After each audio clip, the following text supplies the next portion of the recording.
Vamos aí?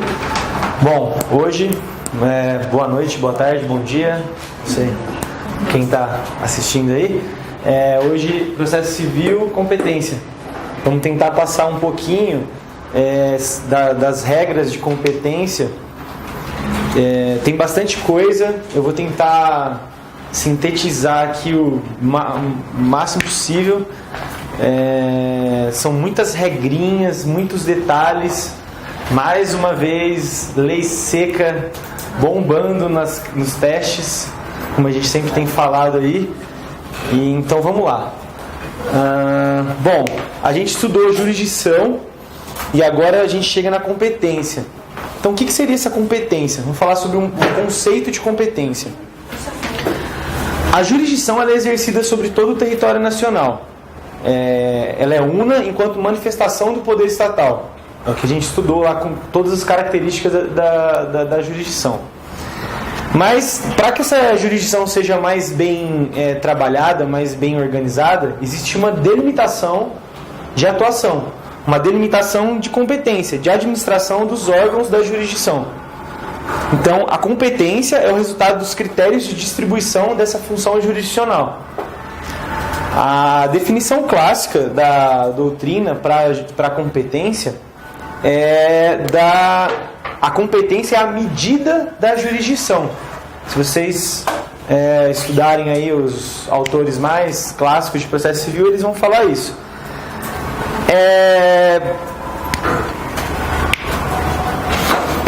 Na verdade, além dessa medida, a gente pode pensar na competência como um limite ao poder jurisdicional. Ela vai estabelecer parâmetros, limites e delimitar essa atuação. É importante que seja enxergado dessa forma. Bom, então a competência ela tem algumas fontes normativas. O que são essas fontes normativas?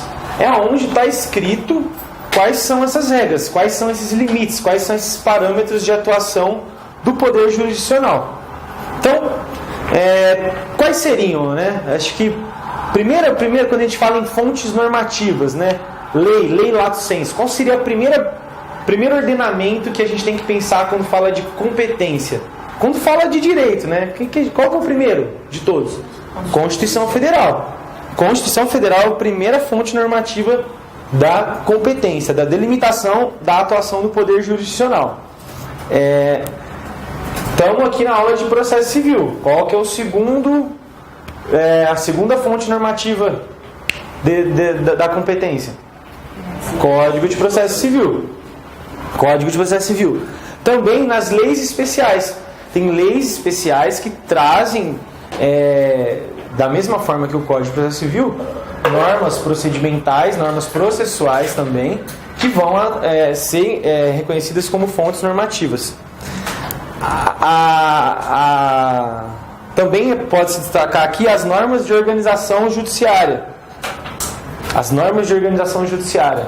Todo tribunal tem um compilado de normas nos seus regimentos internos que organiza a atuação desse tribunal nos limites da sua competência. E também as constituições estaduais, no que couber. Ai, Pedro, de onde você tirou isso? Artigo 44 do Código de Processo Civil. Tá lá. Fontes normativas. Como exemplo de fonte normativa na Constituição, a gente pode destacar um que cai muito em prova, é muito usado, o artigo 109 da Constituição Federal. Esse artigo 109 traz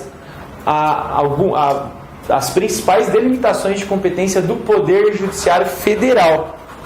Então, a competência da Justiça Federal, que é uma competência delimitada, está lá no 109. E da Justiça Estadual, onde está? Não está. Ela é residual. Então, o que não for da Federal é da Estadual. Certo? Os regimentos dos tribunais também são considerados fontes normativas.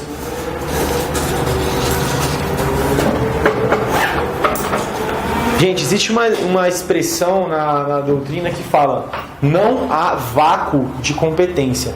Sempre vai haver uma competência, sempre haverá um juízo competente para julgar aquela determinada matéria, aquele determinado pedido. Então, ainda que não haja regra expressa, e isso é posição do STF, vai ter que ser determinado dentre os órgãos da jurisdição, algum deles para apreciar e julgar a questão posta. Não há vácuo de competência.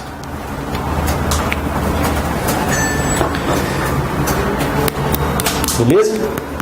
Tem uma regrinha, essa regrinha é famosinha, talvez vocês já tenham visto. A regra do competência.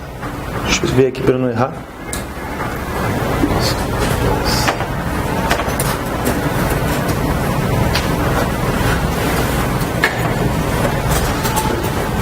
O que quer dizer isso? Caiu na prova de analista do MP São Paulo. A penúltima prova. Caiu em outras provas também, trouxe até uns exercícios aqui. O que quer dizer isso aqui? Alguém sabe?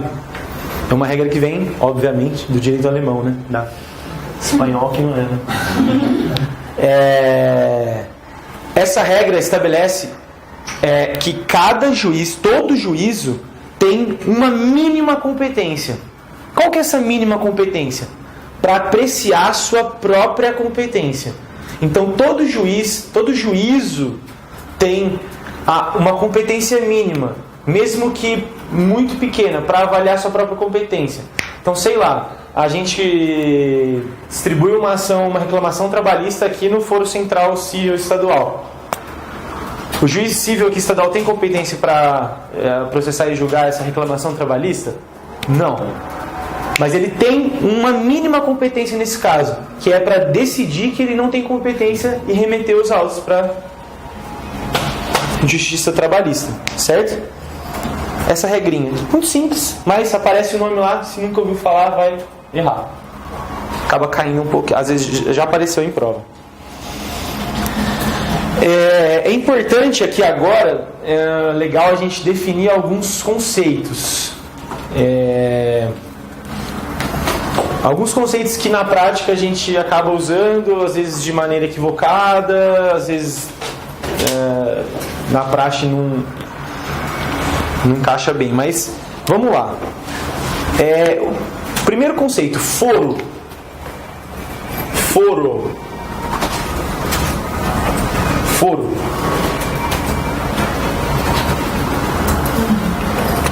O que seria foro?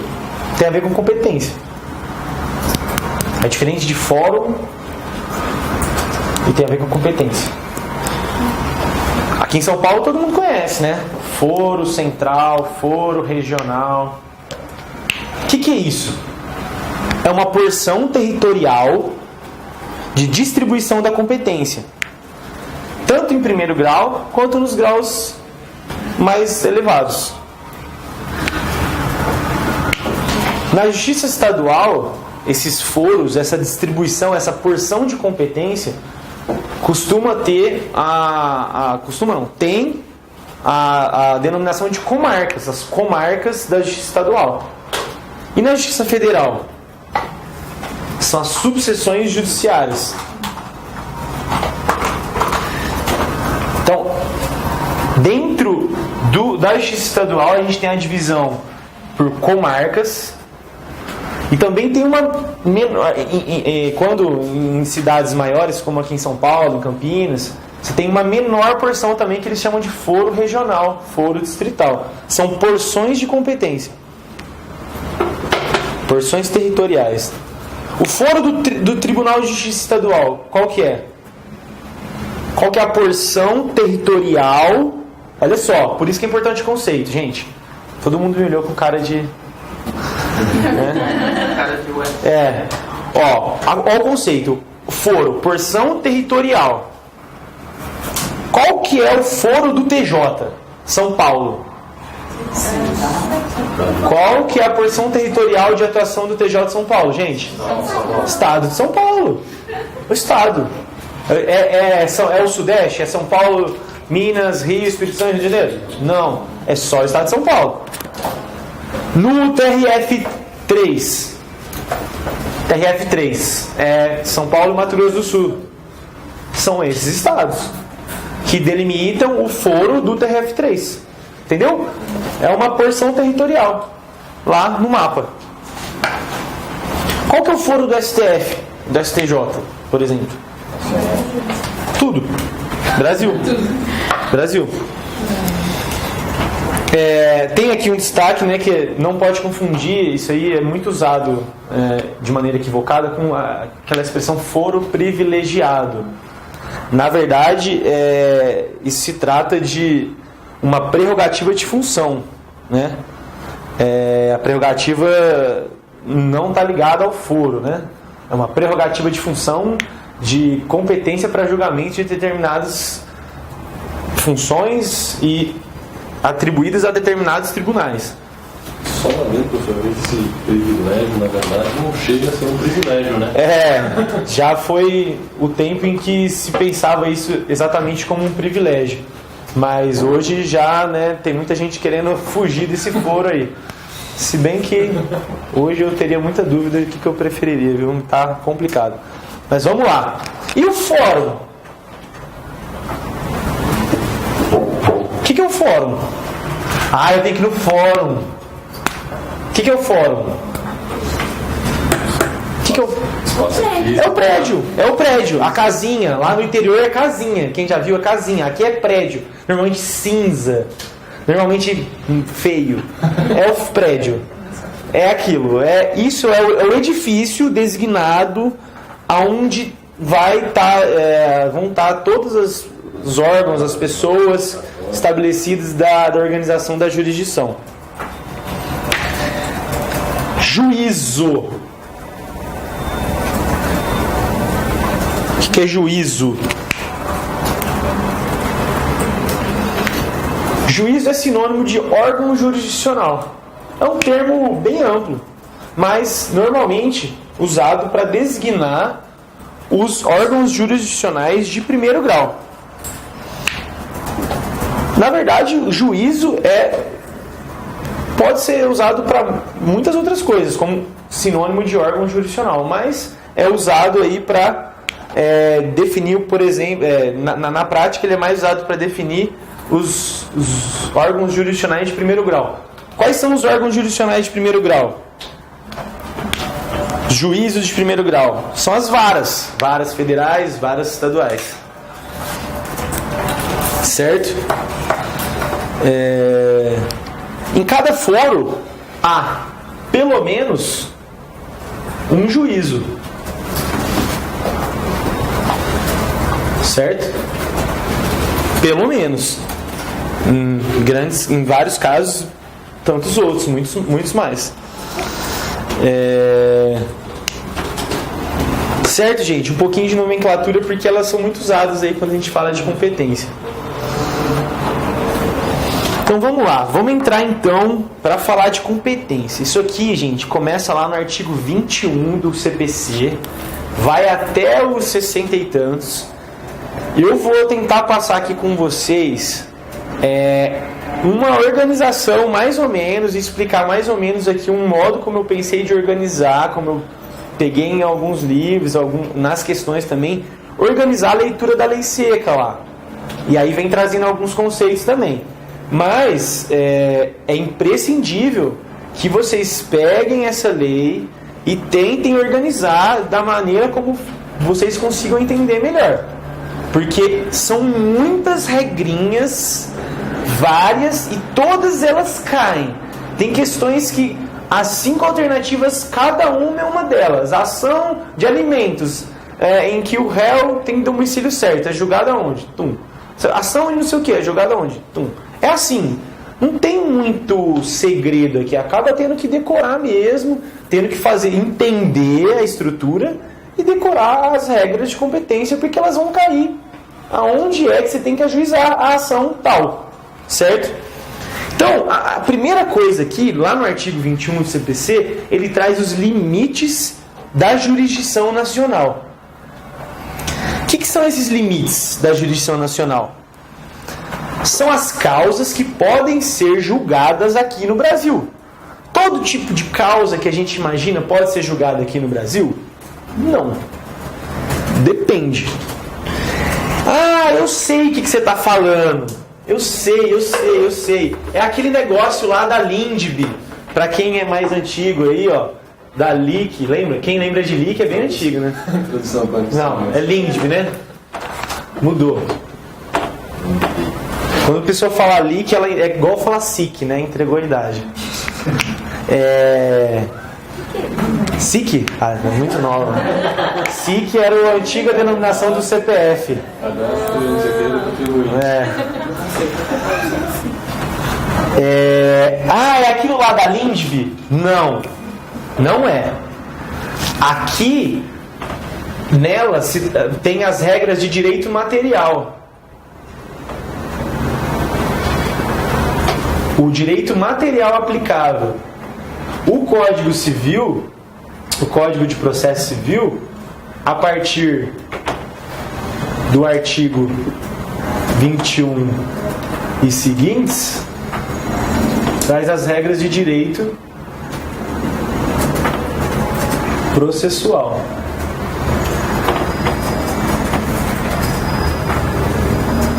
Certo?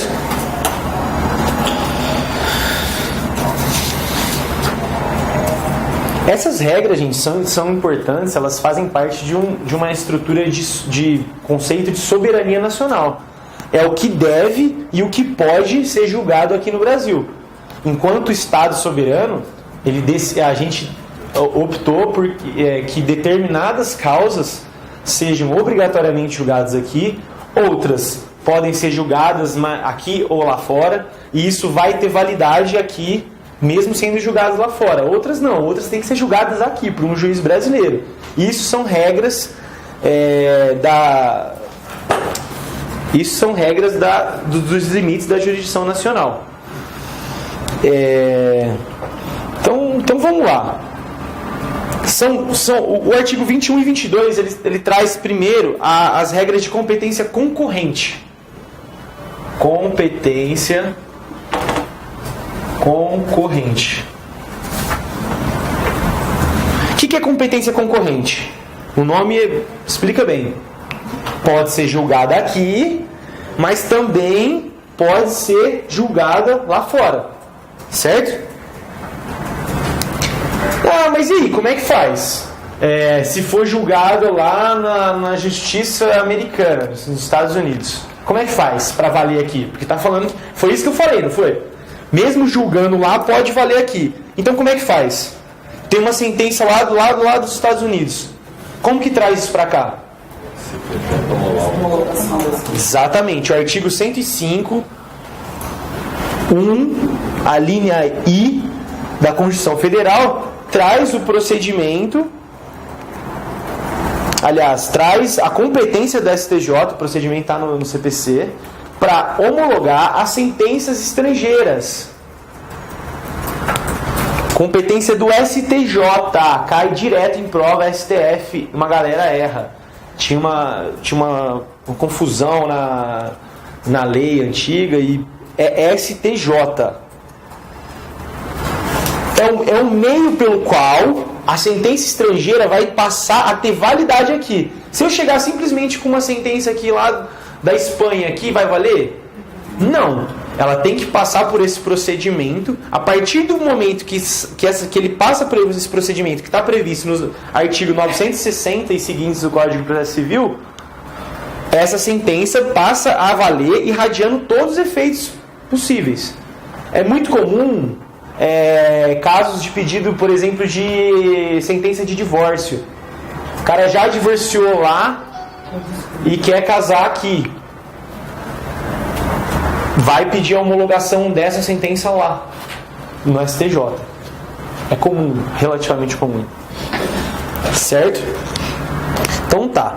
Então, dentro da competência concorrente, vamos lá. A justiça brasileira pode julgar a causa, mas também outro país. Artigo 21 e 22. Compete...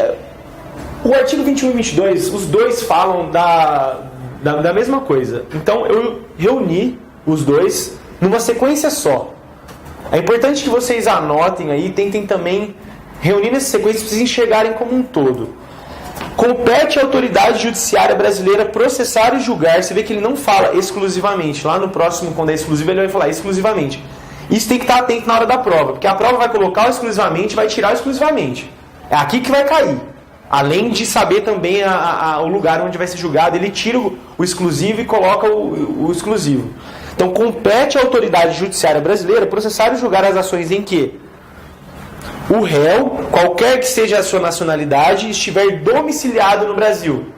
Réu domiciliado no Brasil pode ser julgado no Brasil. Ponto. O cara lá do Japão tem uma dívida aqui comigo. Eu sou devedor, ele pode me processar tanto lá no Japão, depois vai ter que homologar aqui para fazer cumprir aqui, ou ele pode me processar aqui, sendo que for uma obrigação lá. Certo? Esse domicílio aqui é o conceito de domicílio do Código Civil. Todo e qualquer tipo de domicílio na forma do Código Civil. Comecinho, parte geral do Código Civil. No Brasil, compete à Justiça Brasileira processar e julgar as ações em que no Brasil tiver que ser cumprida a obrigação. Então, você tem um contrato e essa obrigação vai ser cumprida aqui no Brasil. Pode ser processado aqui. Certo? Vou passar todas as regrinhas. Vai ser bem isso hoje, hein, gente? Vamos lá. Compete à Justiça Brasileira processar e julgar as ações em que o fundamento seja em fato ou ato praticado no Brasil. Ato ilícito praticado no Brasil. O cara é de outro país. Pode vir aqui processar aqui? Pode. Pode ser lá? Pode. Pode ser no outro país? Pode. Decorrentes de relação de consumo, quando o consumidor tiver domicílio no Brasil. Domicílio ou residência, que fala, mas é isso aí. Relações de consumo se o consumidor tiver residência ou domicílio no Brasil. Em que as partes expressam ou tacitamente se submeterem à jurisdição nacional. Uma eleição de foro, por exemplo, que eles optam pela justiça brasileira. Ações de alimentos. Quando o credor, ou seja, o autor, tiver domicílio ou residência no Brasil. B. Ações de alimentos. Acho que nessa eleição de foro, por exemplo, a gente, o americano e o canadense, se elege o foro do Brasil, pode. É muito comum a eleição de outros foros, né? Recentemente tinha um caso aí que em 2 empresas elegeram o foro de Londres. Para empresas que, né, às vezes eles... Não, eles... por exemplo, as empresas entenderam que para aquele tipo de determinada operação é mais interessante a justiça do Reino Unido, porque ela tem uma especialidade nessa matéria, ela é mais célere, ela tem uma expertise nesse assunto, enfim. Eles têm mais aparato jurídico ali naquele país, então a gente elege o foro de determinado país. Pode, tranquilo. Essa questão do foro, eu não me lembro na faculdade, eu dizia que era proibido um contrato prever a eleição do foro, mas na verdade já comarca, é isso? Não pode. Lá no final do contrato, as partes elegem o foro e tal. Isso pode. Pode colocar qual é a comarca para... O que é permitido é a eleição do foro. Você não pode eleger o juízo em si, porque aí você estaria burlando a regra do juiz natural. Então você elege o foro, que é a cidade de São Paulo, né? Você não pode eleger determinado juiz para julgar a sua matéria. Isso não. O juízo da 14ª Vara Civil do Foro Central. Isso não é possível. Porque aí você estaria burlando a regra do juízo natural. Então também na ação de alimentos, quando eu falei do credor, mas na ação de alimentos quando o réu mantiver vínculos no Brasil, tais como posse, propriedade de bens, recebimento de renda ou obtenção de benefícios. Gente, é fácil de entender isso aqui, né? O cara tá buscando, olha só, os 2 casos, né, de alimentos. O credor tem domicílio no Brasil. É interessante para o credor que ele não tenha que se deslocar para buscar ajuizar essa ação lá onde o pai está na França. É interessante essa regra. É isso que vocês têm que fazer na hora para ajudar a decorar, para ajudar a internalizar esses conceitos. E esse do réu com a ação de alimentos? Pô, é bacana isso aqui também. Beleza. Eu moro na França, mas o meu pai é brasileiro. Eu quero ajuizar uma ação contra ele de alimentos. Eu não vou ajuizar essa ação aqui na França porque todos os bens do meu pai estão lá no Brasil. Todas as propriedades dele estão lá. Ele recebe renda, ele é juiz federal lá no Brasil. Então é muito mais interessante que essa sentença já venha correr aqui. Para não ter que trazer depois, porque para executar depois a sentença se corresse lá na França, ele teria que passar pelo procedimento da homologação na STJ. Então, vai pensando. Eles não inventaram isso aqui, né? Às vezes sim, mas na maioria dos casos eles acabam pensando no motivo aqui, no caso de alimentos, para proteger o autor da ação de alimentos, no caso do consumidor, para proteger o consumidor. Então, em cada uma das hipóteses aqui da competência, vocês têm que ir tentando encaixar alguma coisa disso que também na hora da prova ajuda a acertar a questão, mesmo não lembrando muito bem. Esses são artigos 21 e 22, beleza? Competência concorrente e litispendência, artigo 24 do CPC. Ação proposta perante tribunal estrangeiro, nossa, isso cai tanto, gente, mas cai tanto. Não induz litispendência. E não obsta que a autoridade judiciária brasileira conheça da mesma causa e das que lhe são conexas. Ressalvadas, tô lendo o artigo, hein, gente? Olha só, tem bastante informação. As disposições em contrário e tratados internacionais. Então, o que quer dizer isso aqui? Tem uma ação proposta aqui no Brasil. A ação proposta perante tribunal estrangeiro não induz litispendência. Tem uma ação proposta lá nos Estados Unidos. Eu entrei com a ação aqui. Pode entrar? Não, já tem uma lá. O que esse artigo está falando? Pode. Não induz a litispendência. É a mesma ação. Lembra da litispendência? Elementos da ação, partes, pedido e causa de pedir. Idênticos. Pode entrar com as duas? Pode. E aí? Como é que faz? Obsta que a autoridade brasileira conheça dessa e das conexas. Mas e aí? Parágrafo único. Também não... A pendência de causa aqui no Brasil também não obsta o contrário. Essa ação daqui do Brasil está correndo e a lá dos Estados Unidos está correndo. A dos Estados Unidos é julgada. Eu venho, vou homologar essa ação aqui agora já. Mas já tem uma ação correndo no Brasil. Pode homologar? Pode. Não obsta que a homologação da sentença para que ela produza seus efeitos. E aí, o que acontece? Depois, homologou, extingue, sem resolução do mérito, a ação que estava correndo aqui no Brasil. Certo? Mas se elas forem no mesmo dia? No mesmo dia, a sentença que homologa e a sentença aqui publicada no mesmo dia. Boa pergunta. Tem invalidade a mais.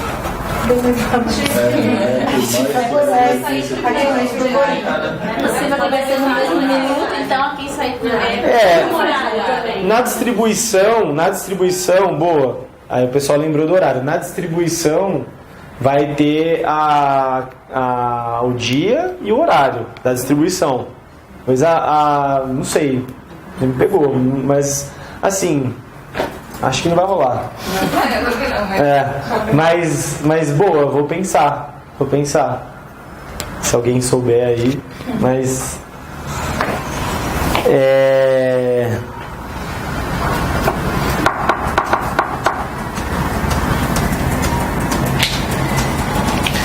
Se já tiver coisa julgada, vamos supor que não é o seu caso.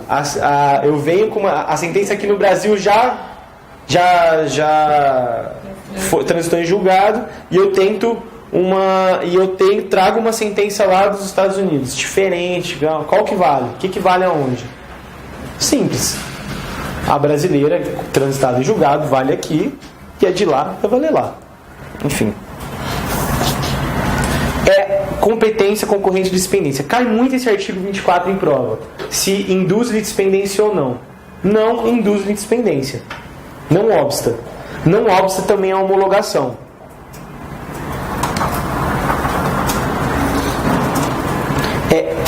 Essa novidade, inclusive, que não obsta a homologação, está no parágrafo único, é novidade do CPC.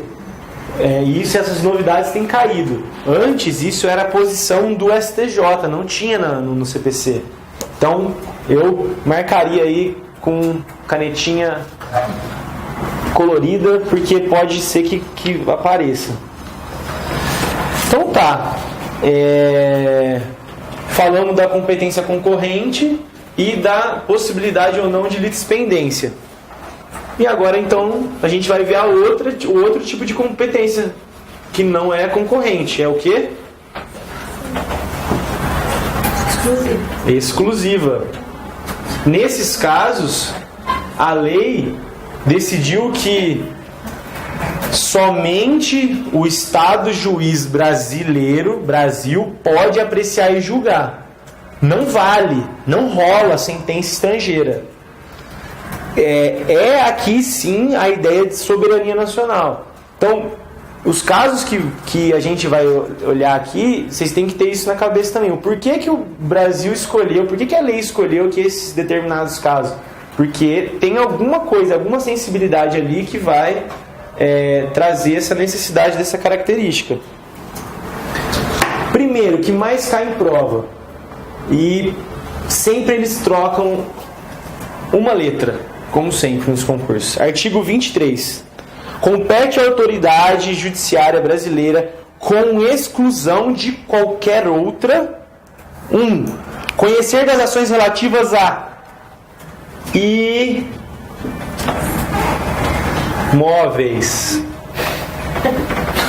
imóveis. Lá na prova vai estar móveis. Não são os bens móveis, são os bens imóveis situados no Brasil. Certo? Situados no Brasil. Desde que bens móveis estejam situados no Brasil, nenhum outro juiz, senão o juiz brasileiro, pode decidir sobre a causa em que o objeto tem como objeto um bem imóvel. Em matéria de sucessão hereditária, gente, dá para entender também. Sucessão hereditária tem uma sensibilidade aí que justifica. Proceder à confirmação de testamento particular, inventário, partilha de bens situados no Brasil. Essa aqui também cai. Esse aqui, ó, é o ainda. Ainda não é exceto, é ainda que o autor da herança seja de nacionalidade estrangeira ou tenha domicílio fora do território nacional. Então, todas essas questões ligadas à sucessão hereditária, testamento particular, inventário, partilha de bens situados no Brasil, qualquer tipo de bens, ainda que o autor da herança, quem que é o autor da herança, gente? É o que ninguém quer ser, né? Decursos. O autor da herança é o decursos, é quem já morreu. Ainda que esse cidadão não seja de nacionalidade brasileira ou tenha domicílio fora do território nacional. Então, americano, morreu lá, tem bens aqui, a sucessão tem que ser aqui. Ah, mas todo mundo mora lá e tal. Não vai ter sucessão, não vai ter transmissão de bens por meio da sucessão se não houver a sentença aqui. O procedimento tem que ser aqui. Não rola homologação e tal. 3. Divórcio, separação judicial, dissolução de união estável,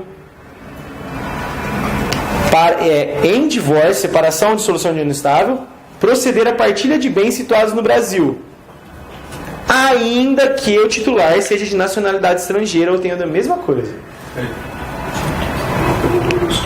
Não? Americano morreu lá, tem bens lá, tem um bem aqui.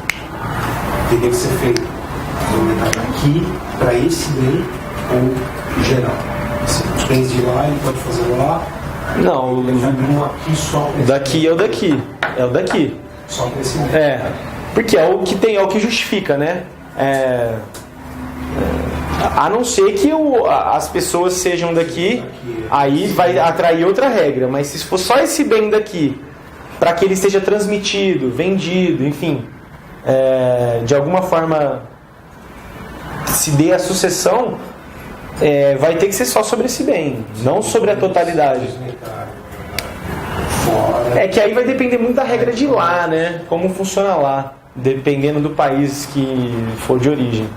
Mas o que vai valer, se for tudo de lá, vai ter que fazer a transmissão desse bem aqui. Agora, se vai trazer a totalidade de bens, enfim, vai depender muito de onde estão os herdeiros, que é muito complexo, porque várias situações vão atrair outras regras, como a gente vai ver aqui na sequência. A questão eu acho que é importante, essa pergunta vem num momento bom. Começa a vir muita regrinha. Tem que esquecer um pouquinho da prática e pegar os exemplos e tal, porque os exemplos práticos vão ter uma mistura e a gente vai se perder aqui na delimitação aí de onde vai ser tal caso. E na prova vai vir essa frase aqui, ó. Só isso. Limpa a cabeça. Eu advogo lá na área de sucessões, me ajuda aqui qual caso, não sei o que. Pensa na prova, limpa a cabeça, vê aqui, ó, é isso aqui, acabou. É meio, um método aqui meio mecânico, né? Mas eu acho que é o melhor jeito para fixar essas regras de competência. Tenta pensar aqui, ó, divórcio e separação. Para proceder à partilha de bens situados no Brasil, ainda que seja de nacionalidade estrangeira, ainda que... O que vai estar na prova? Exceto se tiver... Porque faz até um pouco de sentido também, sei lá, porque o cara tá lá, era de nacionalidade... Vai misturar tudo. Ainda que, nos dois casos, sucessão, divórcio, separação e união estável, ainda que fora, bens situados no Brasil... exclusiva do Brasil, artigo 23 do CPC. Esse inciso terceiro aqui, os bens situados no Brasil são bens móveis e imóveis. Bens em geral. Não tem a sucessão de tudo aqui, não tem a delimitação de imóveis ou móveis. Gente, é possível, a gente estava falando de eleição de foro, cláusula de eleição de foro internacional, acabamos de falar, né? Sim, é possível. Em quais hipóteses? Nas duas competências ou em uma delas só? Eu posso eleger foro nessa aqui? Posso? Não. Artigo 25.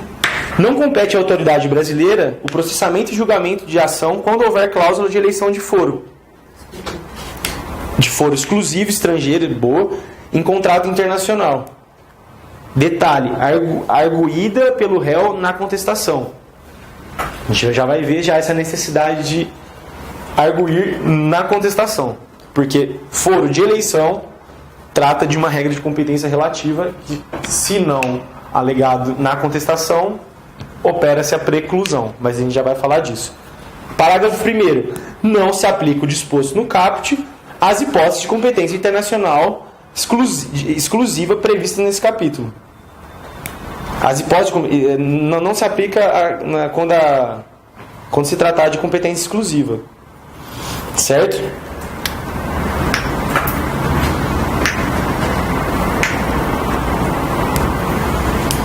Disposições gerais. Aqui a gente tem aqui uma parte sobre... Lá no começo, pulando um pouco para o artigo 42 do CPC, algumas disposições gerais acerca da competência. Aí lembrando o que a gente falou lá na jurisdição. As causas cíveis serão processadas e decididas pelo juiz nos limites da sua competência. Ressalvado que o direito das partes a instituir o foro arbitral. Lembra? A opção da arbitragem está aqui também, artigo 42. Qual é o momento de fixação da competência? Em que momento? Isso cai também, gente. Qual é o momento que se fixa a competência? Registro ou distribuição, artigo 43. É nesse momento em que é fixada a competência e essa competência tende a se permanecer, a continuar, independente de qualquer coisa. É a perpetuação da jurisdição. Esse princípio também aparece um pouco em prova. Então, o que é a perpetuação da jurisdição? É exatamente a continuidade da competência fixada no momento da jurisdição, da distribuição. Fixou naquele momento, distribuiu ali, pode mudar, posso alterar, pode. Essa causa pode mudar de juiz, pode mudar de mão? Não. Mas tem exceção. O próprio código traz 2 exceções. Vamos supor que o TJ São Paulo resolve extinguir o foro. Fala um foro muito. Não vou fazer, não vai que alguém mora. Aquele caso que teve o primeiro TAC, segundo TAC, não é isso? Pode ser, exato. A gente tinha aqui, antes a unificação do Tribunal de Justiça, na emenda de 45, tinham os tribunais de alçada. Nem tudo ia direto para o Tribunal de Justiça. Tinha uma delimitação de competência em razão da matéria, do valor da causa. Os tribunais de alçada faziam uma espécie de acesso ao Tribunal de Justiça. Vamos supor que a sua causa já fosse distribuída, o seu recurso já estivesse distribuído para o primeiro TAC.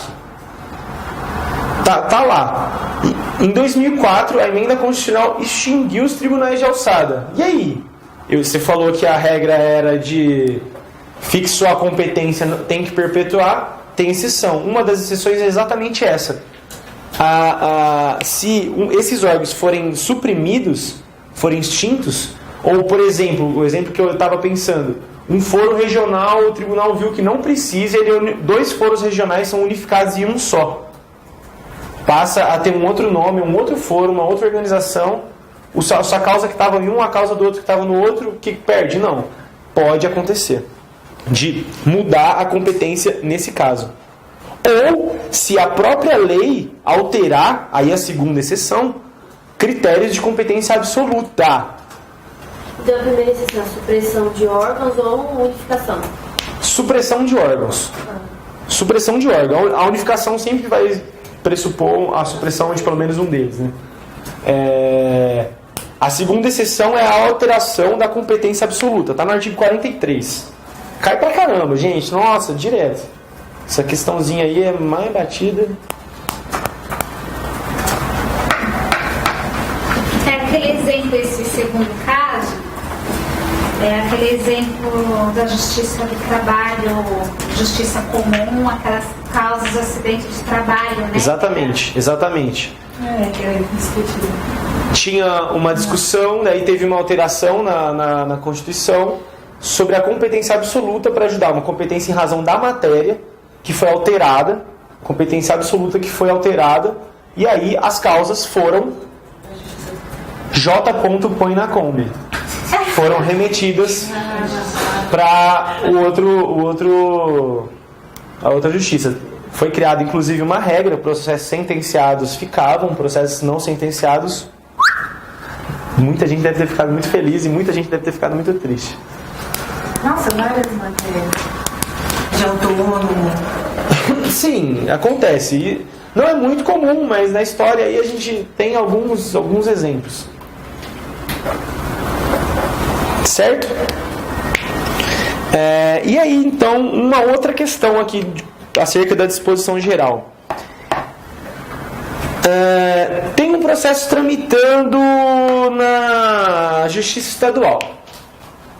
De repente, chega a União ou uma empresa pública federal e resolve que ela tem que entrar nesse processo, que ela tem que intervir nesse processo. Lá no 109, está previsto, 109 da Constituição, vocês vão ter que ler 109 e saber 109, porque também cai. Quais são o que pode, o que tramita, quem são as pessoas, quais são as matérias, principalmente as pessoas que têm foro lá na Justiça Federal. A União ou uma empresa pública federal resolve intervir num processo aqui da estadual. O que acontece? Desloca, remete-se os autos para a Justiça Federal. Ah, mas está correndo o processo. J. põe na Kombi. Manda embora. Qualquer tipo de intervenção? Não. Tem que ser como parte ou como terceiro interveniente. Ah, mas em todos os casos... Não, tem exceção. Sempre tem exceção. Gente, fácil também aqui, são 2 exceções e dá pra pegar aqui. São questões muito específicas. 1. Recuperação judicial, falência, insolvência civil e acidente do trabalho. Se a ação que estiver correndo na estadual for de RJ, falência, insolvência civil ou acidente do trabalho, mesmo que a União, a empresa pública federal, a autarquia, a Fundação Federal, o Conselho de Atividade Profissional intervierem no processo, não desloca para a federal, fica na estadual. Segunda exceção, se for causa da Justiça Eleitoral ou da Justiça do Trabalho. Entrou a União lá no caso da Justiça do Trabalho, vai para a federal? Não, fica no trabalho. Entrou a União lá no caso da Justiça Eleitoral, sai da eleitoral? Não, fica na eleitoral. Certo? O próprio artigo 45, que é esse aqui que a gente está falando, traz algumas delimitações aqui também sobre como funciona. Então, os autos não serão remetidos se houver pedido cuja apreciação seja de competência do juízo perante em qual foi proposta a ação. Então, ele aprecia o pedido que é dele, aqui na estadual, que não tem a ver com a intervenção da União, depois ele remete. Não vai ser remetido se tiver pedido para apreciar, certo? Na hipótese do parágrafo 1º, que é esse que a gente acabou de falar, ao não admitir cumulação de pedidos, em razão da incompetência para apreciar qualquer deles, não examinará o mérito daquele em que existe interesse da União ou suas entidades. Então, na hipótese em que não se admitir a acumulação desses pedidos, em razão da incompetência, não se examina o mérito. Certo? Esse aqui também aparece bastante. Parágrafo 3º. O juízo federal restituirá os autos ao juiz estadual sem suscitar o conflito se o ente federal cuja presença ensejou a remessa for excluído. Então a gente contou aqui, o caso veio, estava aqui na estadual, entrou a União, foi para federal. Chegou na federal, a União falou, nossa, nada a ver. Tchau, tô fora, saí. Excluída do processo. O que faz o juiz da federal? Remete, suscita conflito, manda para STJ, manda para o TRF, manda para o TJ? Não. Remete automático de volta, sem suscitar conflito. Restitui os autos, certo?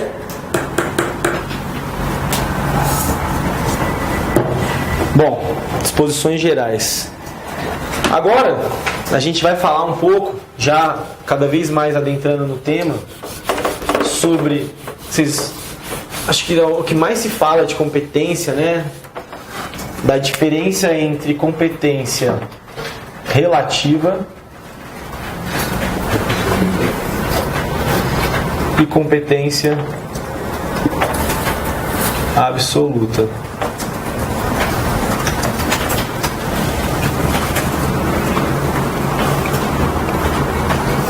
Mas por que tem que saber isso? Qual que é a importância de saber se a competência é relativa ou absoluta? Todas as consequências. Se pode reconhecer de ofício, como vai funcionar a validade dos atos, possibilidade de prorrogação, de derrogação. Tem que saber do que se trata. E para saber disso, tem uma divisão de categorias das regras de competência. As competências que tratam de ordem pública,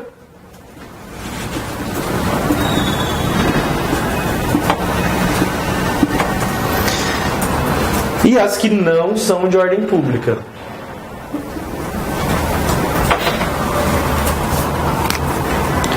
Então, ordem pública, categoria das regras de competência que tratam de ordem pública. Elas visam o melhor funcionamento da justiça. São regras de competência absoluta.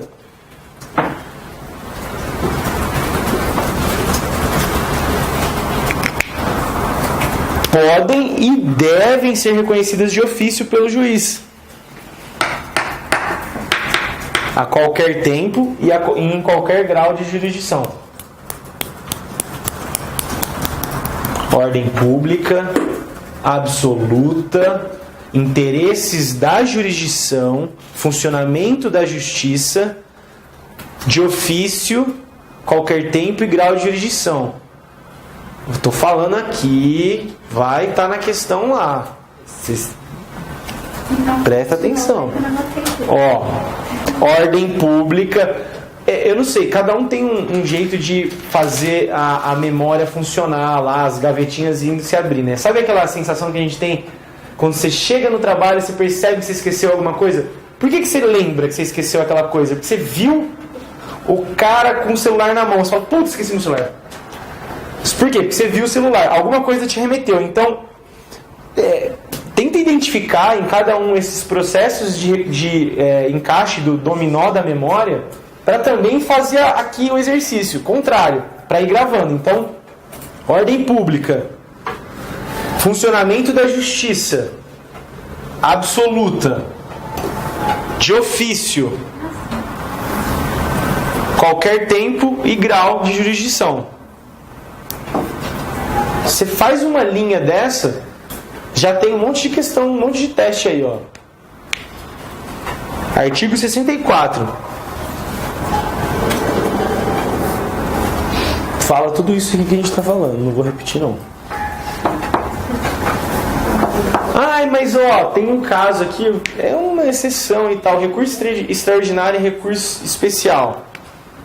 Pode reconhecer de ofício, pode reconhecer em qualquer tempo e grau? Pode, mas quando a gente fala de recurso especial e recurso extraordinário, os recursos de sobreposição para os tribunais superiores, existe um requisito, que é o requisito do pré-questionamento. Então, se essas matérias, mesmo as matérias que tratam de ordem pública, de competência absoluta, por exemplo, elas têm que ser pré-questionadas. Porque se não forem pré-questionadas, tem um debate aí na doutrina e tal, mas prevalece que elas não vão poder ser alegadas lá em sede desses recursos. A não ser quando o ministro quer, né? Porque aí eles reconhecem e tal. Mas a regra geral é essa. O requisito do pré-questionamento, então, seria uma exceção a isso tudo que a gente está falando, ao reconhecimento de ofício em qualquer grau e tempo. Certo? Não, agora e aqui? Aqui ficou fácil agora, né? O segundo caso, a categoria relacionada à competência que não são matérias de ordem pública. Ela visa a atender o interesse das partes, dos litigantes. Por exemplo, a gente falou aqui do foro de eleição. É uma competência territorial, escolhida pelas partes por meio do foro de eleição, em que visa atender o interesse das partes. Elas que preferem que seja julgado em São Paulo e não em Brasília. Elas que preferem que seja julgado em Londres e não no Rio de Janeiro. Certo? Então, são aqui, ao contrário das de ordem pública, matérias de competência relativa, aliás, ao contrário da absoluta, competência relativa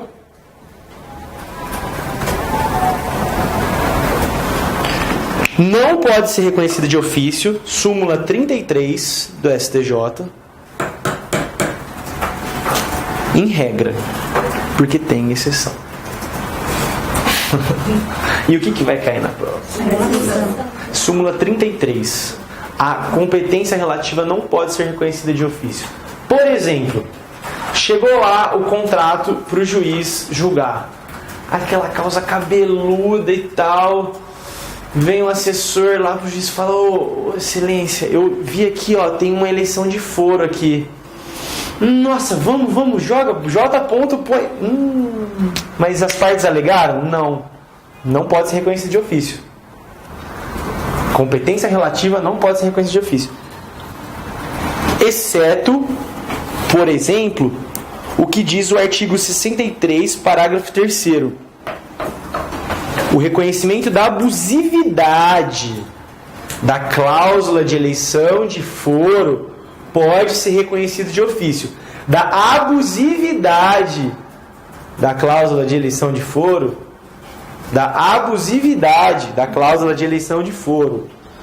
porque vai estar na prova sem abusividade. Pode ser reconhecido de ofício. Nesse caso, é competência relativa, não muda. Eleição de foro é relativo, mas por se tratar de abusividade, entendeu aqui também por que o juiz pode? É uma questão mais sensível, mais delicada. O juiz pode reconhecer de ofício. Tá no CPC? 63, parágrafo 3º.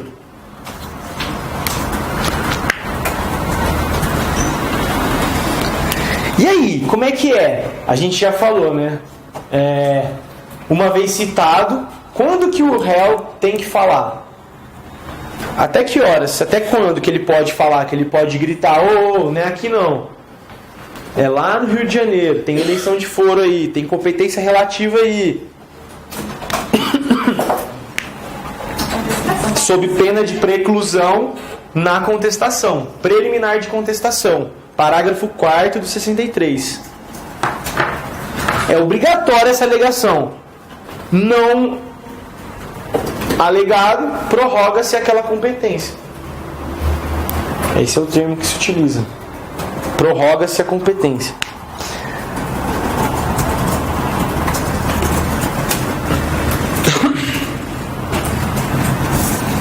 Gente, no CPC antigo tinha uma diferença. A competência relativa e a competência absoluta, elas tinham diferença como elas eram alegadas. Uma era por meio de exceção, outra era a qualquer momento e por mera manifestação das partes. Mas agora não tem mais isso. Sempre ela pode ser alegada, ela deve ser alegada em preliminar de contestação. Principalmente a relativa, uma vez que sob ela se opera a preclusão. Então, não existe mais exceção de incompetência. Se aparecer isso na prova, não existe mais.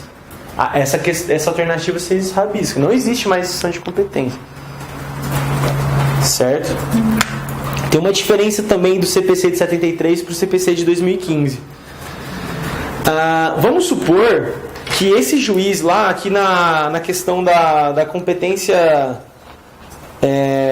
absoluta, percebe que vamos separar aqui da competência das duas, né? Ó, relativa e absoluta. Então, o juiz aqui percebeu que alegou e tem que remeter para outro lugar. Percebeu uma incompetência, certo? Vai ter que remeter. Mas o processo já estava para sentença já. Putz, quem trabalha... nossa, você imagina ter que fazer tudo de novo, audiência, instrução, tudo. Já estava filezinho, redondinho para sair sentença. Nos dois casos, o que acontecia no CPC antigo? No CPC antigo, aqui, os atos decisórios eram todos nulos. Tinha um artigo expresso que falava. Ele ainda falava que eram nulos de pleno direito, os atos decisórios. Na relativa, no CPC antigo, o STJ entendia que esses atos decisórios eram válidos. Agora, não tem mais isso. Em ambos os casos, artigo 64, parágrafo 4º, uma vez reconhecida a incompetência, serão conservados os efeitos da decisão do juiz incompetente, até que outra seja proferida, se for o caso. Então a regra agora é que esses atos decisórios continuam valendo, em ambos os casos, certo? Isso também, essas novidades, gente, sempre que vocês perceberem uma novidade, lembrarem de uma diferencinha, se eu fosse fazer uma prova, eu pegaria aí. Sabe? Porque é o que vai confundir a galera. Principalmente quem estudou nos dois, né? E então confunde mesmo. É claro, tem que olhar tudo, mas eu destacaria sempre essas novidades que o CPC de 2015 trouxe. Mas é possível o juiz, eventualmente, quando ele reconhece a sua incompetência, ele revogar as liminares, né? E não se a decisão for precária, como uma liminar, uma tutela antecipada, ela sempre pode ser revogada pelo juízo. Isso pode acontecer ele mesmo quando competente. Se ele entender que é razoável e que é necessário, pode. Essa decisão ela é de natureza precária, ele pode revogar. Tranquilo. Se ele for remeter, pode remeter já revogando, com certeza, tranquilo. Professor, no caso do juiz não anular os atos e remeter para outro juiz competente, no que tange a prazo, ele suspende, suspende ou interrompe o prazo? Isso. Por exemplo, uma da parte foi intimada para contestar um exemplo. Aí o juiz verificou a competência. Você me pegou agora. Não sei te dizer. Eu raciocinando, eu diria que os prazos ficam suspensos, ou melhor, que todos os prazos que estavam em curso teriam que ser devolvidos, né? No mínimo, no que faltava. Eu diria que, eu não sei te dizer com certeza, teria que verificar. Mas eu acho que, com certeza, a suspensão e a devolução do restante do prazo. Não sei se o CPC tem uma regra disso. Não sei dizer. Dá uma olhada. Depois me lembra que a gente olha junto aqui. Aí a gente fala mais tarde. Então vamos lá. Então, beleza, né, gente? Entendemos um pouquinho desses critérios. A gente falou dessas diferenças, né? Relativa e absoluta. Isso aparece bastante. Lembrar daquela frase. Tenta formular algum tipo de relação para gravar essas diferenças. Passando para um próximo tópico. Critérios internos de fixação da competência.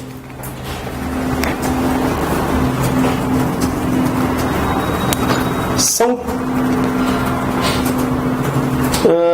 3 critérios que a gente vai analisar para fixar a competência. A gente começa agora a tentar buscar e delimitar um caminho para identificar qual vai ser o juízo competente para apreciar e julgar aquela determinada causa. O primeiro critério é o critério objetivo. Esse critério se subdivide em três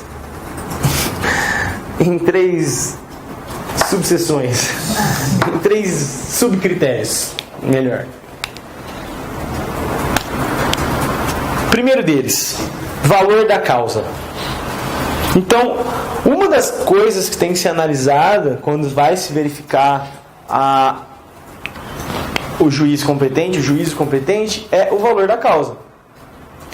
O valor da causa é um critério relativo.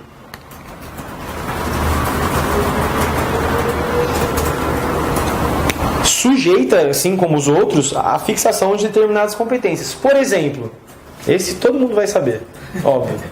Aonde vai aquela causa com menos de 40 salários mínimos? O juizado especial.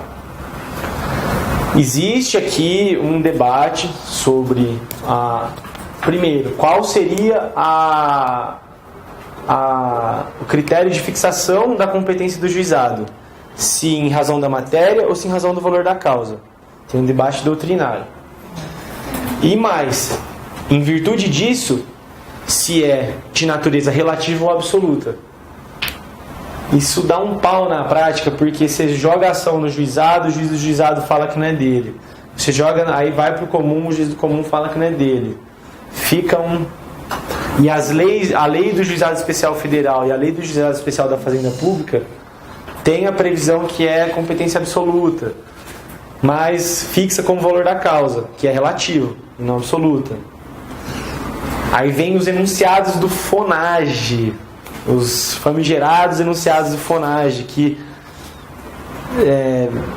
destacam e delimitam, assim, aprofundam na ideia e avançam, né, para além do que está na lei. Também muito debate doutrinário sobre isso. Para nós aqui, competência, valor da causa relativo. Competência, valor da causa relativo. Critério objetivo de fixação da competência. Fácil. Segundo critério objetivo, matéria. Esse já é absoluto. Tá vendo? Nem que eu tinha acabado de falar. O critério objetivo em relação da matéria. A matéria pode ser penal, civil, trabalho, eleitoral.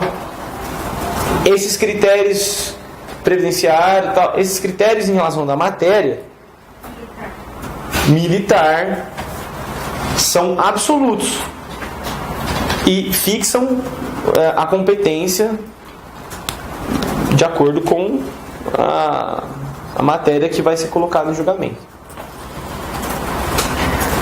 O terceiro critério objetivo é o critério em razão da pessoa.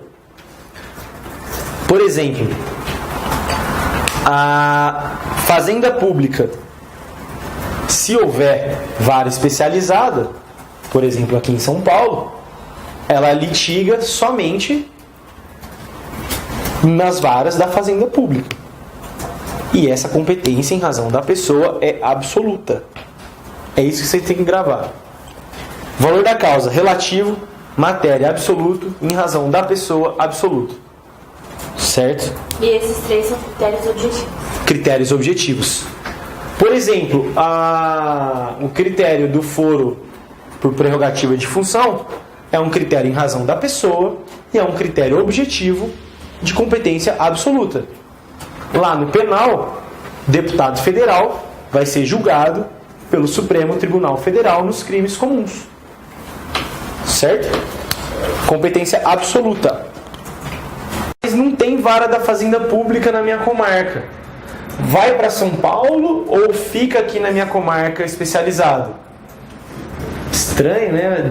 Deu pau, gente. Súmula 206 do STJ. A existência de vara privativa instituída por lei estadual não altera as regras de processo. Ou seja, demandada a fazenda pública em foro onde não haja vara especializada, não pode deslocar a competência. Então, uma coisa é ter a vara lá e vai deslocar. Outra coisa é falar que tem que remeter para outro foro para julgar, certo? Qual que é a súmula? 206. STJ. Segundo critério. Força, gente, eu sei que é difícil, mas cai bastante, acreditem em mim. Critério funcional. Relaciona-se com a distribuição de funções em um mesmo processo. É absoluto. O critério funcional é absoluto. Como que funciona esse critério? Ele se dá por graus de jurisdição, por exemplo, competência originária ou recursal. Por fases do processo, execução, cognição, e por objeto do juízo. Por exemplo, se eu vou entrar com uma ação direta de inconstitucionalidade de uma lei municipal, ela vai ser julgada no Tribunal de Justiça e não em primeiro grau. Então, é um critério que vai ser destacado, que vai ser delimitado por essas 3 características: os graus da jurisdição, se ela vai ser originária ou recursal, fases do processo ou objeto do juízo.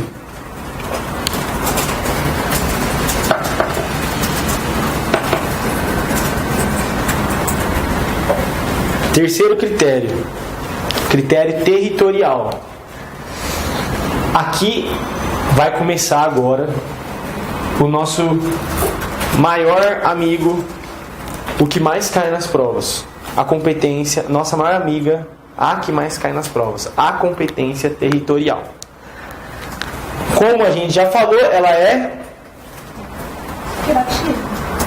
relativa. Tem uma exceção, qual era? Territorial, que é absoluta. Artigo 47.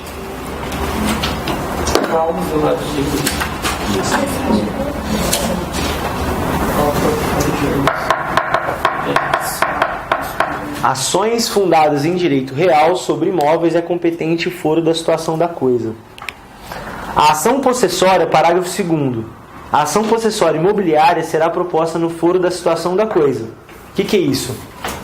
É uma competência territorial. Ação possessória no foro da situação da coisa. E essa competência é absoluta. Mas vai cair bonito isso aqui. 47, parágrafo 2º. É só do imóvel ou também do móvel? Móvel, coisa. Possessória do veículo, possessória também.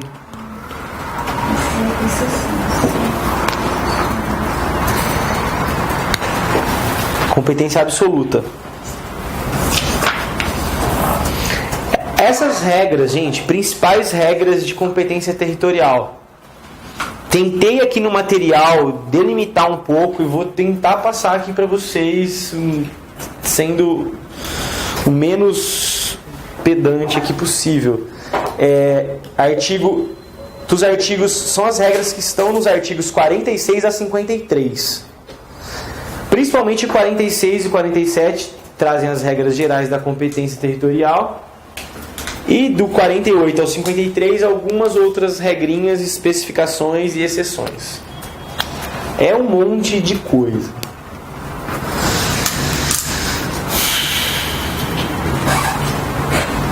Então vamos lá. Ação, não sei se vocês querem anotar, se vocês querem acompanhar pra gente bater num papo e depois ler. Vocês que sabem, eu vou tentar falar médio, não tão rápido nem tão devagar. Regra geral, primeira regra de competência territorial. Ação fundada em direito pessoal ou em direito real sobre bens móveis. Será proposta no domicílio do réu.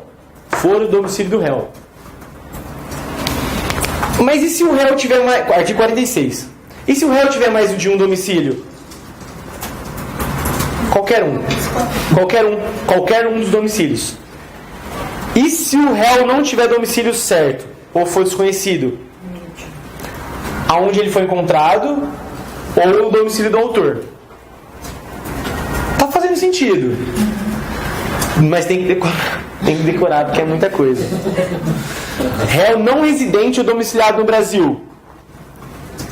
Gente, é fácil. Agora esse, réu não residente ou não domiciliado. Não tem domicílio do réu. Tem que ser no domicílio do autor. Esse é do autor. Réu e autor não residem no Brasil. Qualquer foro. Eu estou no artigo 46, parágrafos. Terceiro. Parágrafo 4º. 2 ou mais réus com domicílios diferentes. Quem escolhe? Qualquer um dos domicílios, a escolha do autor. Isso, 2 ou mais réus com domicílios diferentes. Essa é uma novidadezinha do CPC. Eu colocaria um destaque. Execução fiscal. Nem vai cair na prova de tributário. Vai cair na prova de processo civil e negada vai ficar... Cai na prova de processo civil. Execução fiscal. Domicílio ou residência do réu ou onde o réu for encontrado. pensa bem, execução fiscal é o Estado fazendo a lei, é o Estado se protegendo. É o domicílio do réu ou em qualquer lugar, gente. Onde ele foi encontrado. É em qualquer lugar. Domicílio ou residência do réu ou onde ele for encontrado. Parágrafo 5º do 46.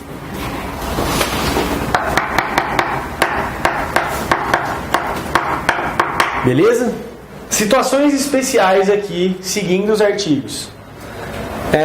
Direito real sobre bens imóveis. Esse vocês têm que acertar. Esse aí não. Esse se errar eu vou embora.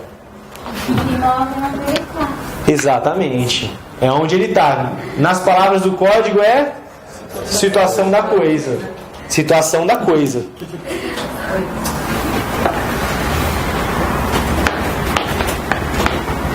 Aí tem uma regrinha que tem uma frasezinha que todo mundo que está no mundo dos concursos aí, se não ouviu falar, vai ouvir pela primeira vez e não vai esquecer nunca mais. 47, parágrafo 1º. Vou escrever aqui, ó. Vocês vão ter que decorar isso aqui, gente. E é agora. Ó.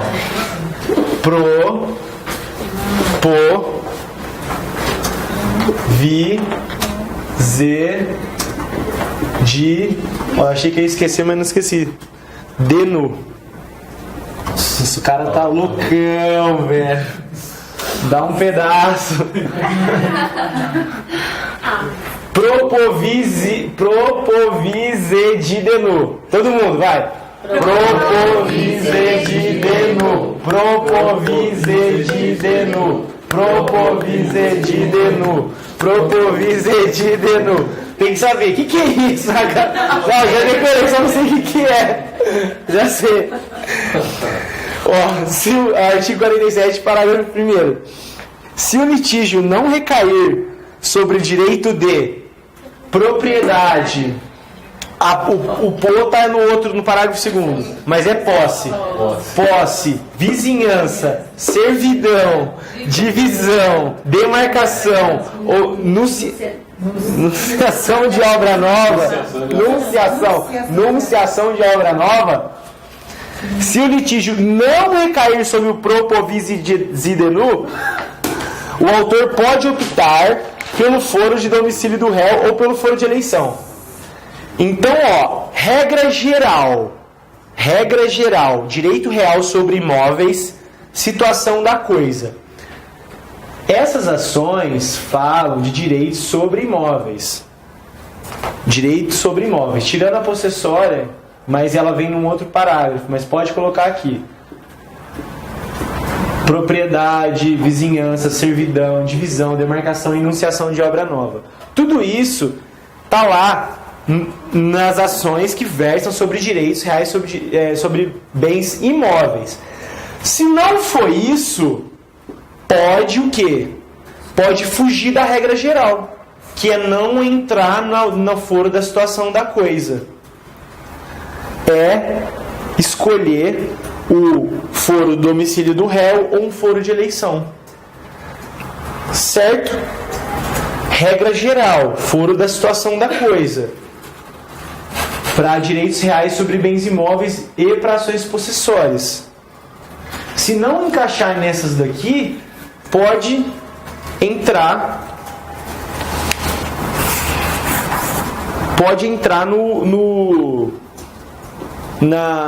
no foro de domicílio do réu ou no foro de eleição. Certo?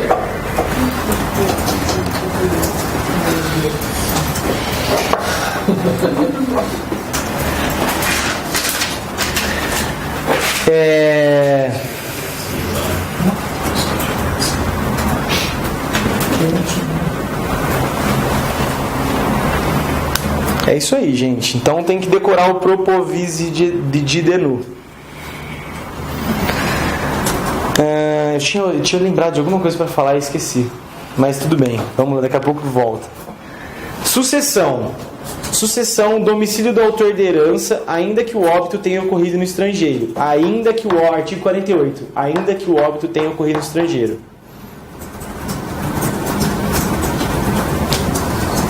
Lembrei. Acontece que, gente, na verdade, isso aqui não serve muito. porque praticamente tudo está aqui. Então assim, ele fala que não precisa de fazer a regra quando não estiver aqui, mas o que está fora? Eu nem sei o que está fora. Não tem nada fora, sei lá. Mas a regra é essa, vai ter que achar na prova isso aqui.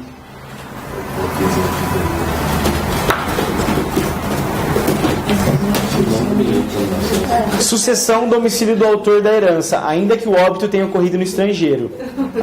Certo? Sucessão, quando o autor da herança não tiver domicílio certo. Para onde vai?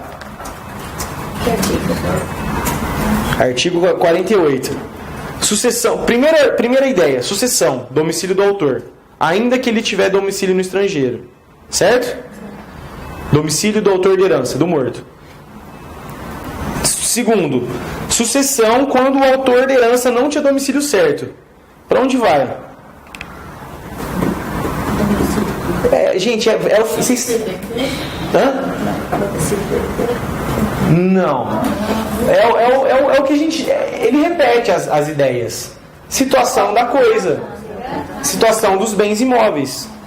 Então, se ele não tiver domicílio certo, situação dos bens imóveis. Se não houver bens imóveis, local de qualquer bens do espólio. Seguiu a regra? Sucessão, domicílio do autor, ainda que o óbito tenha ocorrido no estrangeiro. Certo? Brasileiro morreu em Londres. Certo? Pensando no caso, sem ser muito trágico, vai. Algum brasileiro que morreu fora do país. Morreu lá. Tem bens aqui. Aonde que corre? Aqui. Em qual? Aonde? Não, primeira regra. Domicílio do autor. Segunda regra. Não tinha domicílio certo. Bens imóveis. Situação da coisa. Não tinha bens imóveis. Qualquer dos bens do espólio. Vai seguindo a linha. É o 48. Tem bem aqui lá, não sei se foi isso que ele perguntou. Tem bem aqui lá, tem que fazer um aqui, outro lá? Aí vai entrar na regra do... Aí tem duas coisas. Vai ter a regra de aplicação da lei material e vai ter a regra da aplicação da LINDB e da lei processual. Então, tem bens aqui, aplica a regra, vai processar aqui, porque bem imóvel tem que ser aqui. De tudo. Mas se ele tiver ocupações lá, umas coisas assim. Vai ter que entrar no inventário daqui. Vai ter que entrar tudo aqui. Dinheiro depositado lá. Vai ter que entrar aqui. Para aplicar aqui, né? A gente está falando aqui. Não pode confundir com a ideia de como que isso tem que acontecer lá. Aí é um outro procedimento. Como que eu pego essa casa lá em Miami? Aí tem que ver lá como é que faz. Uma coisa é aqui. Ele tem como patrimônio um bem imóvel, um numerário, uma quantidade de dinheiro lá, ações, sei lá o que, lá. Aqui está dessa forma. Mas como é que pega lá e vende para uma pessoa lá? Aí tem que ver lá como é que faz. Mas aqui a transmissão vai se dar nessa ordem que a gente está falando. Certo? Se houver imóveis em vários foros, também é a mesma sequência, gente. Tem vários imóveis em vários foros. Escolhe qualquer deles. Sequência de 4 atos, né, que a gente foi colocando. Do autor, domicílio do autor, dos bens, dos bens do espólio e em qualquer deles, se tiver em vários. Ações contra o ausente. Pensa, essa nem precisa decorar. Ausente, pessoa desapareceu lá, aquele procedimentinho lá do Código Civil, sumiu, perdeu-se na guerra, né? O que acontece? Aonde você vai processar o ausente? O último domicílio? O último domicílio, só pode ser, é o último lugar que tinha ali para falar o último domicílio do ausente. Artigo 50, esse foi o 49, agora o 50. Ações contra o incapaz. Pensa, gente, pensa. É também intuitivo. Representante ou assistente. Se o autor for a União, o Estado ou o Distrito Federal, domicílio do réu. Artigos 51 e 52. União, Estado ou Distrito Federal como autor tem que processar as pessoas no domicílio do réu. E se o réu for a União, o Estado ou o Distrito Federal? Domicílio do autor. Se o autor for a União, Estado ou Distrito Federal, por que não domicílio? Boa pergunta. União, Estado ou Distrito Federal? 51 e 52 não fala. Acho que tem que aplicar a mesma regra. Todos os entes, né? Réu, União, Estado ou Distrito Federal também, não fala do município. Mais uma questão.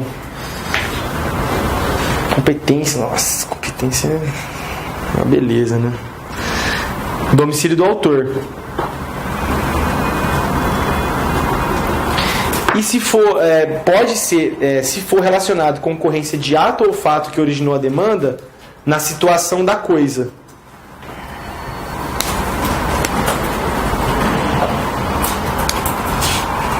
É o parágrafo único do 52. Confirmar. Se o Estado ou o Distrito Federal for demandado, a ação é dos dois, né? É o parágrafo único dos dois. For demandado, a ação poderá ser proposta no foro do domicílio do autor, no de decorrência do ato ou fato que originou a demanda, ou no da situação da coisa. O autor vai... É isso aí, gente, tá? Beleza, agora que eu me confundi aqui. Então, a União, o Estado ou o Distrito Federal sendo demandados, pode ser no domicílio do autor, pode ser no local da ocorrência do fato, ou pode ser no da situação da coisa. Quem escolhe? O autor. Certo? Qualquer um desses locais. Causas que envolvem casamento ou união estável. Qual é? Primeira possibilidade. Domicílio do guardião de filho incapaz. Causas que envolvem casamento ou união estável. Primeira possibilidade. Domicílio do guardião de filho incapaz. Não tem filho incapaz. O último domicílio do casal. Se nenhuma das partes residir no antigo domicílio. Domicílio do réu. Artigo 53.1. No caso do guardião, se houver guarda compartilhada, domicílio do réu. Se a guarda for atribuída ao terceiro, o último domicílio do casal. Essa cai bastante. Ação de alimentos. Essa também é bem intuitiva. Bem intuitiva. E tem aí, mas aí tem uma exceção que eu vou falar com vocês na hora das questões. Uma exceção não, uma alternativa. Mas, em regra, domicílio ou residência do alimentando. Pessoa jurídica ré. Aonde você processa a pessoa jurídica? Na sede da pessoa jurídica. Mas e se a demanda for essa pessoa jurídica em razão de uma obrigação contraída por uma agência ou por uma sucursal dessa pessoa jurídica sede? Ela tem lá várias... Ela tem várias agências, a pessoa jurídica tem a sede, tem várias agências e sucursais. Uma obrigação assumida por essa determinada agência que está lá em Recife. Dessa daqui, e não na sede. Certo? Esse é o 53. Pessoa jurídica ré. Se for sociedade ou associação sem personalidade jurídica. Aí não tem sede, vai ser onde ela exerce suas atividades.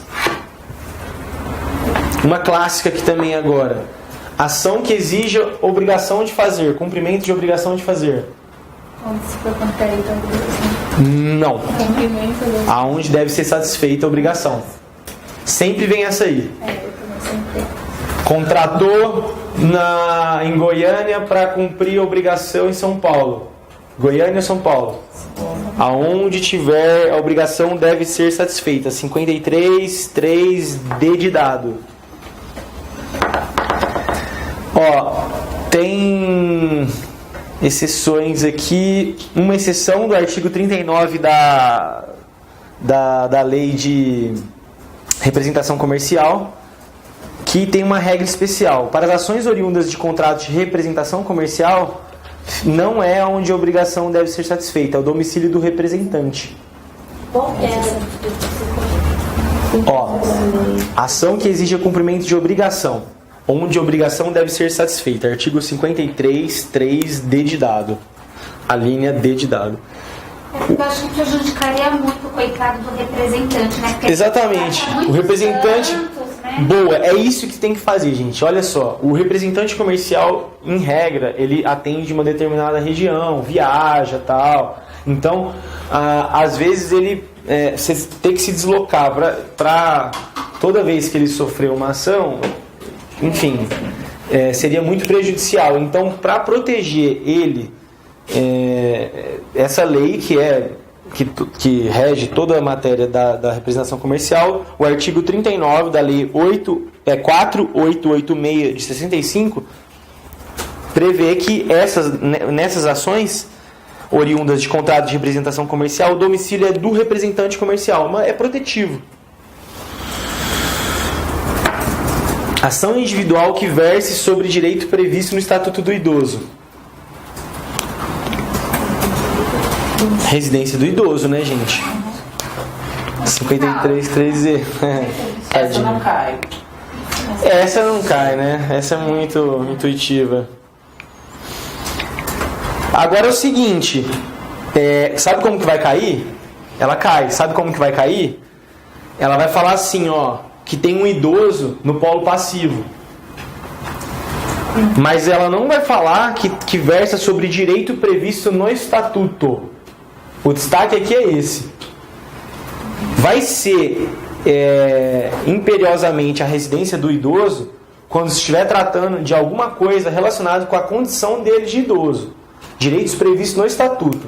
Só o fato de ser um idoso num dos polos não tem o deslocamento, a competência fixada, porque assim, o estatuto é muito amplo e tal.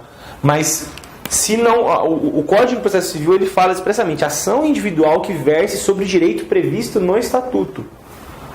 Se a gente estiver falando de um idoso, enfim, cobrando R$1.000 de uma outra pessoa, isso não encaixar em nada do estatuto, ele vai ter que seguir a regra geral. Entendeu? Então, aí que pode cair. Presta atenção nisso.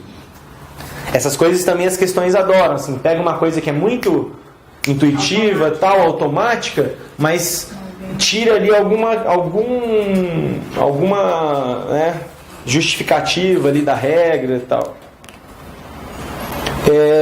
Ação de reparação de dano por ato praticado em razão do ofício. Ofício aqui de ofícios notariais, serventia. Lá para quem vai para os concursos dos cartórios. Sede da serventia notarial ou do registro.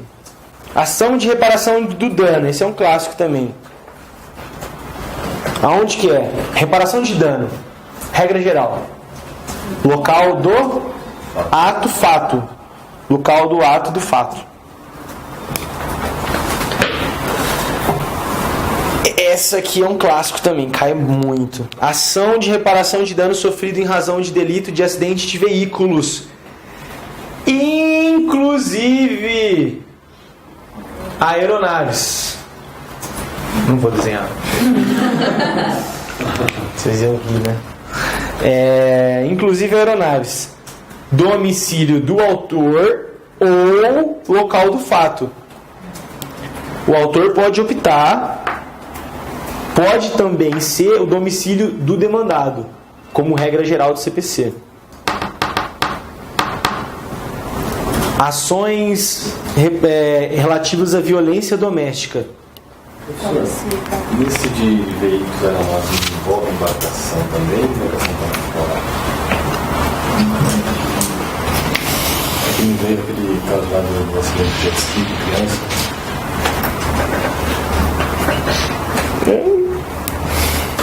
Eu acho que sim. Não sei. Hoje vocês estão me pegando no compasso aí. Ele perguntou sobre embarcações, navios e tal. Eu acho que está incluído. Está incluído aeronave, veículos de uma forma geral. Você acha que não? Porque está específico, a aeronave está no céu,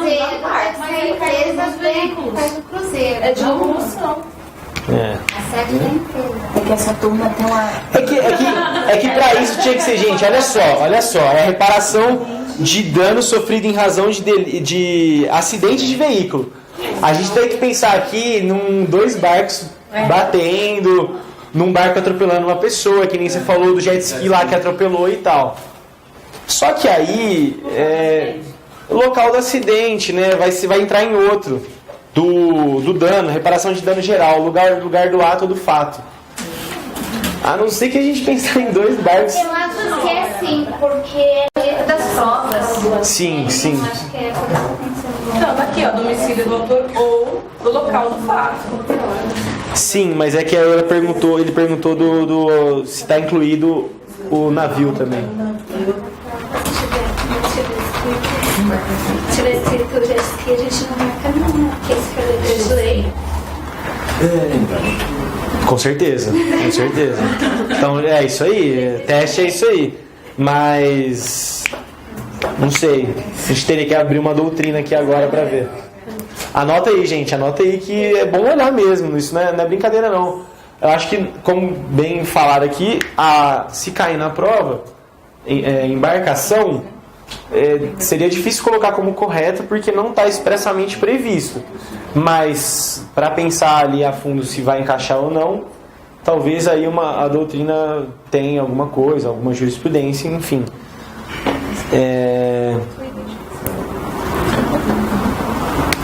Ação para o exercício, demandas de consumo. Domicílio do autor, né? Consumidor. Isso é regra do CDC, mas ele pode abrir mão também. Sempre pode abrir mão. O dono do foro relativo sempre pode abrir mão. Violência doméstica, a gente pulou. Domicílio ou residência da mulher, no lugar do fato, ou do domicílio do suposto agressor. A agredida que tem o direito de opção.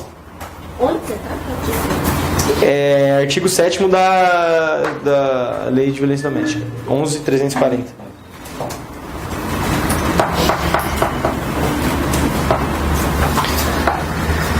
E tem mais uma aqui, que é uma lei especial também. Lembra que a gente falou das leis especiais como fontes normativas? Ação para o exercício do direito de resposta ou retificação de matéria divulgada, publicada ou transmitida por veículo de comunicação social.